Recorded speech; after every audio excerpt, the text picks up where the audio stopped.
તારીખ 26 એપ્રિલના રોજ છોટાઉદેપુર જિલ્લા પંચાયત અને તમામ 7 તાલુકા પંચાયતની ચૂંટણી યોજાઈ હતી। આ ઉપરાંત બોડેલી નગરપાલિકાની ચૂંટણી પણ યોજાઈ હતી।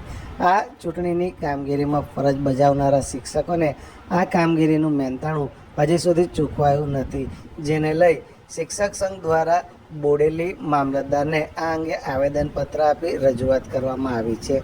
આ અગાઉ પણ શિક્ષક સંઘ દ્વારા 2 વખત જિલ્લા કક્ષાએ આવેદનપત્ર આપી રજૂઆત કરાઈ છે। તેમ છતાં પણ તંત્ર દ્વારા હજી સુધી શિક્ષકોને તેમને કરેલી કામગીરીનું મહેનતાણું ચૂકવાયું નથી, જેને લઈ શિક્ષક આલમમાં રોષની લાગણી ફેલાયેલી છે।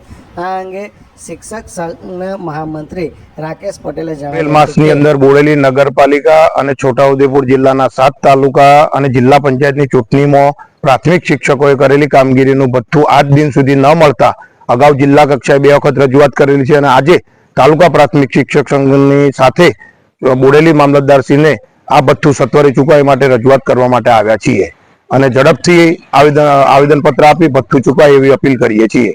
રાકેશ કુમાર એમ પટેલ, મહામંત્રી, જિલ્લા પ્રાથમિક શિક્ષક સંઘ, છોટાઉદેપુર।